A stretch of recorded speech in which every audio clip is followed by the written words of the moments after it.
বর্তমান সময়ে গাঁজা শব্দটি শুনলেই মাথায় আসে ভয়ঙ্কর এক মাদকদ্রব্যের কথা। শুরুতে শুনতে অবিশ্বাস্য মনে হলেও একসময় গাঁজার টাকায় চলত বরেন্দ্র অঞ্চলের এক সমৃদ্ধ জেলা নওগাঁ। বলতে গেলে তারা গাঁজার টাকায় চলত, গাঁজার টাকায় পড়ত, গাঁজার টাকায় খেত। গাঁজা চাষীদের কল্যাণের কথা চিন্তা করে বেঙ্গল প্রেসিডেন্সি নওগাঁয় প্রতিষ্ঠা করা হয় গাঁজা সোসাইটি নামক একটি সমবায় সমিতি।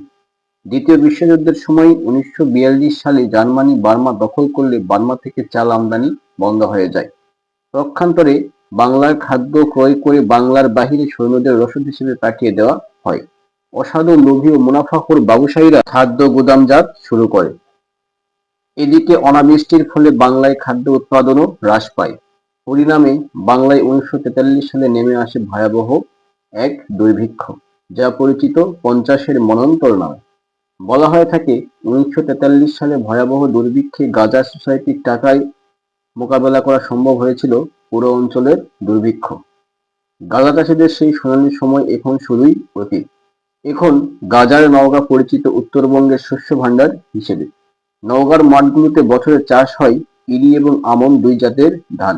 নওগাঁর চাষকৃত ধান থেকে তৈরি হওয়া চাল মিটিয়ে থাকে দেশের খাদ্য চাহিদার বড় একটি অংশ। নওগাঁর চাষকৃত ধানকে চালে রূপান্তর করতে নওগাঁতে তৈরি হয়েছে বহু চালকল, যা বাংলাদেশে শীর্ষ।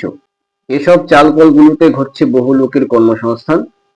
1906 সাল থেকে 1987 সাল পর্যন্ত নওগাঁ সদর উপজেলার মুক্তারপাড়া গ্রামে চাষ হতো উৎকৃষ্ট মানের গাঁজা।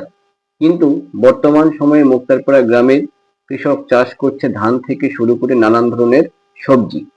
সবজির মধ্যে বছরের অধিকাংশ সময় মুক্তারপাড়া গ্রামের কৃষক চাষ করেন পটল। প্রতি সপ্তাহে একদিন করে প্রত্যেক কৃষককেই দেখা যায় পটল তুলে হাটে নিয়ে যেতে। বর্তমান সময়ে বৃদ্ধি পেয়েছে পোকামাকড়ের উপদ্রব।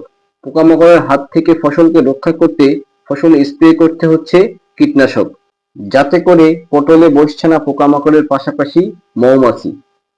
এতে করে ব্যাহত হচ্ছে পরাগায়ন। ফলে পটল গাছে পটল আনতে কৃষককে করতে হচ্ছে কৃত্রিম পরাগায়ন। পটলের পাশাপাশি মুক্তারপাড়া গ্রামের কৃষক চাষ করছে আলু, মরিচ, হলুদ, কপি সহ নানান ধরনের ফসল। 1987 সালে গাঁজা চাষ বন্ধের পর ধান এবং সবজি চাষ করেই চলছে মুক্তারপাড়া গ্রামের কৃষকের জীবন। সাকিব শাহরিয়ার, মুক্তারপাড়া, নওগাঁ।